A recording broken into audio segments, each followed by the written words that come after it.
Happy holidays, everybody. I'm Zeus Kerravala, Principal Analyst with ZK Research, back for day 3 of the 12 days of Cloudmas.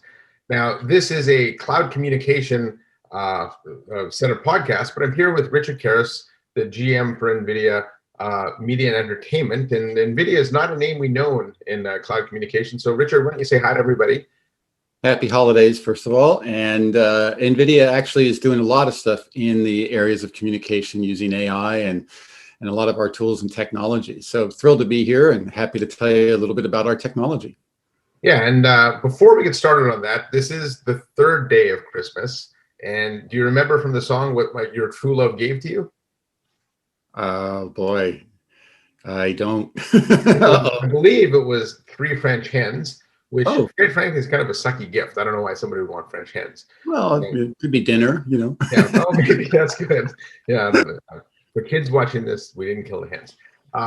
So I am here with Richard from Nvidia. Nvidia is a really cool company, known widely in the AI space, widely in gaming. Right? You make a product called a GPU, which enables computers to do things they couldn't do before.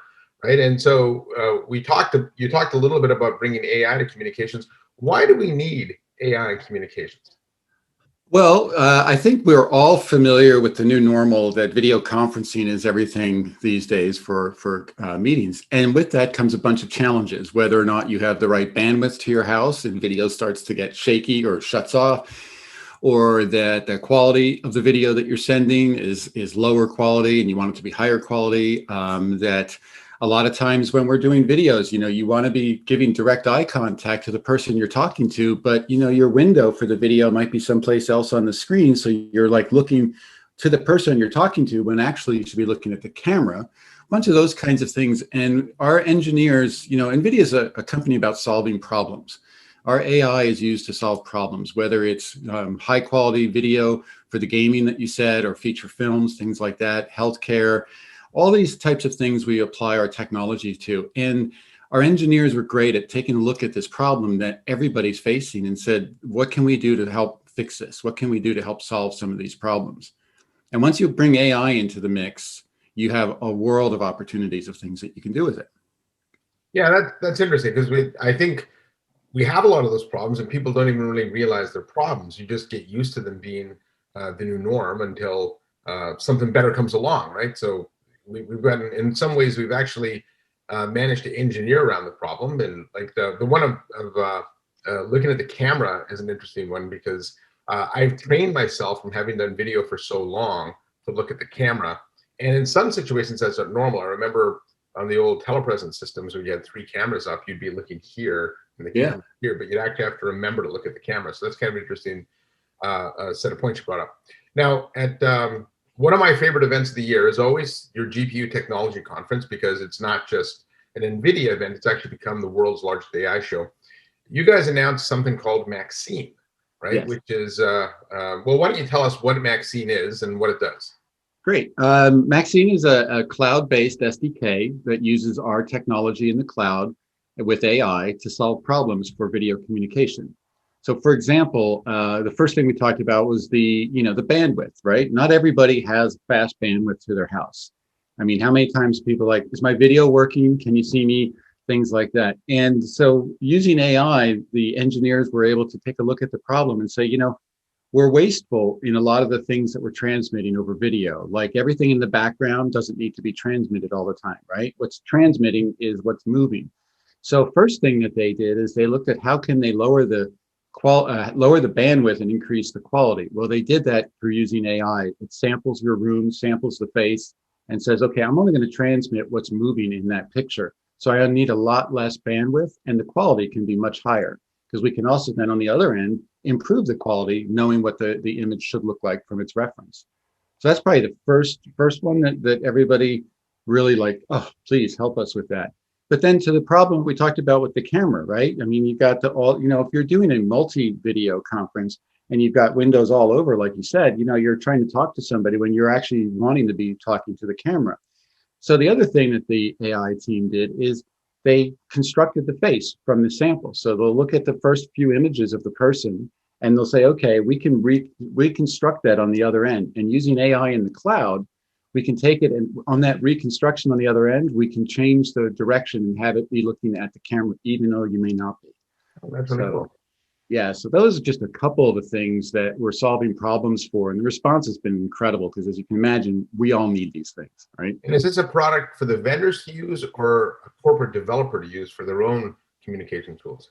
It's an SDK that's going to be for the companies who make the video conferencing tools. And if companies want to do it in their own and stuff like that, when it's fully available, that'll be their prerogative. But first and foremost, this cloud-based SDK was set up so that the companies who make video conferencing tools could access this technology and improve the quality of their product.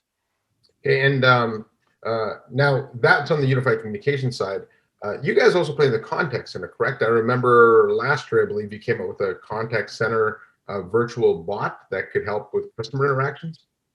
Yes, we have a number of different technologies, one of which is our conversational AI. So you can use this bot with the technology we call Jarvis that can communicate back and forth with you, and you can train it. You know, the whole thing about AI is using ML to train the technology so that it knows what it can do and how to respond and things like that. So we have conversational AI, we have recommendation systems, and now we have Maxine for doing cloud-based AI for conferencing. Now, you live and breathe AI every day. One of the biggest concerns I had from people is they think AI is going to kill every job out there, right? Not at all. Yeah. So explain to me, how does AI complement a worker versus replacing them? Like, what is the relationship between a contact center agent and AI, a worker and AI? And help us alleviate this fear that we're not just going to have a bunch of robots coming and taking our jobs. I could use a robot every once in a while, walk the dog or something like that. But no, actually what AI does is it gives you more options for the things you're doing, right? If you're a creative professional and you want to do something in the creative space, a lot of your time is spent, you know, getting files, archiving files, looking at files, all these types of things. And you can use AI in a context like that to help educate the system you're working on and give you more creative options. So AI is actually an enabler. It helps enable more creative options no matter what you're doing. But it also can work in the R&D phase. Like if you're trying to make some guesses on how something may work, using AI to take all the information that's readily available and apply it to give you better results on that guesstimation and things like that. There's a whole world of things. So no, it doesn't replace jobs. It actually enhances jobs. Yeah, I've heard it described that it makes agents super agents, right? So, and it makes employees super employees because they have much more information available to them. So exactly, who wouldn't want that, right? I mean, to have more options to what you're doing and more information on how to do it. That's an enhancement. Who wouldn't want that, indeed, right? And so it is December, and one of the things I like to do with my guests is ask them, you know, looking ahead, look into your crystal ball, and you're at Nvidia, so you guys look years ahead. Give us a prediction of what we can expect in the communications industry in 2021. I think we're going to see more and more of the virtual type of conferencing take place, not just a virtual reality, but the idea of telepresence and being able to be more associated with the people you're connected with online through collaboration and simulation. I think we're going to see the quality of communication improved tremendously because, like I said, we're applying this AI to some of those problems. So I think as we look forward, you know, one of the things that excites us the most is to enable our developers to take this technology and make better products with it. So I think what we're all going to see in the future is just better products for the tools that we use every day. Yeah, in fact, that's really exciting. In fact, if you some of the things I've written about this industry is I think if you think we've had lots of innovation in the past 10 years, wait for the next 10 years. I think the communication industry is going to look fundamentally different. And frankly, as an analyst covering it, I'm pretty excited about it. So yeah, the metaverse is going to be here. That's what I can tell you. That's great. Anyway, so that takes us to the end of day 3 of the 12th day of the Cloudmas. I want to thank Richard Kerris from Nvidia, one of the most innovative companies in the tech industry, for joining me on this. Happy holidays, everybody, and have a great Cloudmas. Happy holidays. Take care.